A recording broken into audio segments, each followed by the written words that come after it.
All right, welcome back to the Knives Fast channel, guys. We have an interesting knife to review for you today.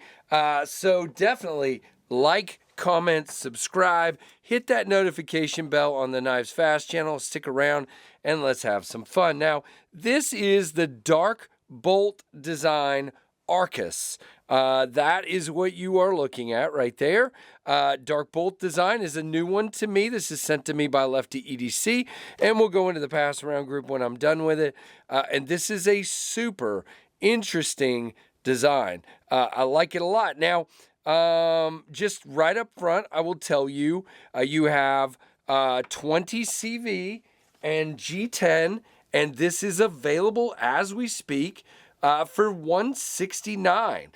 For those two materials, yeah, I'm on board with that. My understanding is these are made by We Knife Company out of China, and I'm pretty impressed with that. Now, you do have a titanium clip. You end up with quite a bit sticking out of your pocket, but it is not reversible.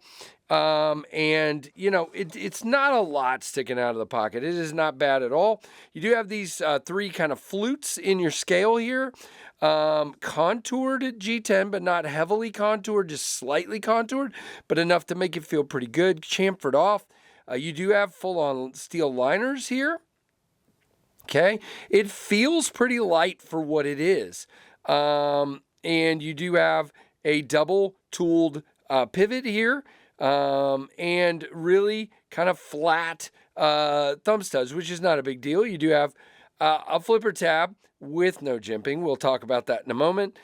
Good in and out of the pocket for the clip, no problems there. And you do have a hidden lanyard post right there and one standoff, and otherwise totally open. And as you can see there, we have some weight reduction, which explains what I was saying about being fairly light. Very, very nicely done. Now, you just saw a preview of it, but a super interesting hollow ground blade design. Now, guys, we do have deep hollow, flat, and then swedge, and that's a really nice look, in my opinion. It's got kind of a really cool worn cliffy sheep's footy something. I don't know. We'll see what they call it in the paperwork. Now, I will say, action-wise, thumb studs, we snap out pretty good. Now, it's okay. So what you have here, I should go ahead and explain that first before I explain the action, is you have a liner lock. Okay, so, and let me make sure before you do have a detent ball and a regular detent, and you have a button right here, and that button actuates the liner lock, as you can see. So it's very much like the liner lock version of what a Spyderco smock is. The smock is a compression lock done by a button. This is the liner lock. Now, they absolutely left you some room. If you'd prefer, you can just use this as a liner lock. Now, it's not really chamfered, so bear that in mind, but it doesn't feel bad. Moves easily, so you can do that. Thumb studs pop out of there pretty good. Could be just a slight bit stronger for me, and I'd say the same thing on the flipper. Now, it's not coming out, okay? All right, no problem, but the reason I say that is it's a very short flipper tab and there's no jimping. So, most of the time if I'm like that was me. If I'm concentrating, it does just fine. But if it was just a little tiny bit taller or had some jimping, preferably the jimping in this size, then it would just pop open very easily. Now, you do have a good sharpening choil there, it looks like. There's your Dark Bolt logo. No other markings. Let me make sure before I blab. All right. We do have good jimping all the way out to here. Nowhere to really choke up. 4-finger grip. You do feel the clip. Where I'm feeling it is because it's long, and I'm feeling it right there. Is it a hot spot? No. Is it irritating right at that point? Yes. Would I prefer it be a little shorter? But not bad. Now, I will say you really need to stay confined here. That is a very, very acute swedge. So when you're out here, that doesn't feel so great. Plus, there's a hump right there, kind of a little hump right there. And so really, this is where it feels good. Not bad, though. I mean, pretty good in the hand. overall. Action-wise, I mean, this thing is a crazy fidget machine. Oh, yeah, I forgot to say one more thing about the action. One negative about the action. We'll get there. You notice I haven't talked about one of the opening methods. We'll talk about it in a minute. Not my favorite. But you can see, it is on bearings.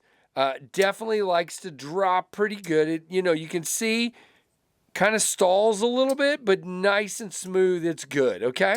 Yeah, the front flipper, guys. Here's my problem with the front flipper. So I've got this flipper back here, and this is my grip. Like usually like right here. And when I go to front flip, now I didn't do it that time. So a couple of times I've been like this, and then I've gone to front flip, and that definitely scrapes my hand.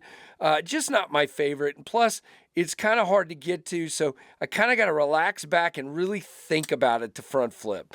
Not my favorite. You guys know front flippers aren't the greatest for me anyway. Your results will vary. You'll probably be fine with it. You can see if I really get back and do that, it's fine. Just not my favorite method. I prefer the thumb studs personally. But that's just me. And the D10 is probably just fine. I'm just being KC. There is your knife, okay? And let's do our comparison. So here's the Ontario Rat 2, okay? And here's your Ontario Rat 1. You can see quite a bit bigger, smaller than the 1 and quite a bit bigger than the 2. There you go, right in between. And again, for $169 for 20 CV, I almost forgot to cut. Let's do some cutting. For 20 CV and a hollow grind that cuts like this, has a tip you can get down into stuff, yes, okay? The answer is, and you can see I'm deliberately getting down to some thin cuts here, and it is doing wonderfully well. Really nice. Really, really well done by we. I'm pretty impressed with it. Again, your results are going to vary on that front flipper, and you'll probably be absolutely just fine because you're not lame like me. All right, so let's talk about the specs real quick, and then we'll wrap this guy up, all right? So, again, $169. So they say five, what do they say? 5 opening mechanisms. Flipper tab, thumb flick, reverse flick. Okay, wait a minute. Yeah, kind of. Let's see. Yeah, you can definitely do it, but that's not really another method. But anyway, front flipper and button release. So they're just saying you can do this. Whoops. Which I'm never good at. So your results will vary. It is liner lock and the bolt lock, as they're calling it, or the button. By the way, the button's kind of small. If you did it a bunch, I guess that would eventually irritate your thumb, but I didn't have that problem. It didn't bother me at all.